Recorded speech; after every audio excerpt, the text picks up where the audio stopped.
Mamlaka ya Maendeleo ya Biashara Tanzania TanTrade inapenda kujulisha umma na wafanyabiashara juu ya utaratibu wa kupata visa ya Expo 2025 Osaka nchini Japan.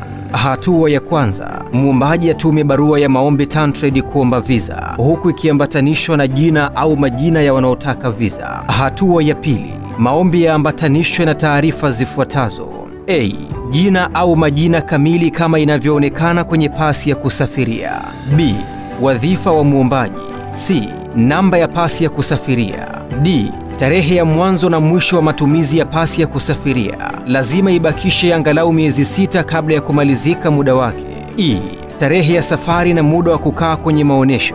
Hatua ya tatu, picha ya passport size yenye background nyeupe. Hatua ya 4, baada ya uhakiki kukamilika, serikali ya Japani itatuma visa kupitia ubalozi wake hapa nchini. Angalizo: maombi yanatakiwa kufanyika siku 30 kabla ya safari kutokana na taratibu za mfumo wa Expo kuchukua muda. Hii itapunguza changamoto wakati wa safari.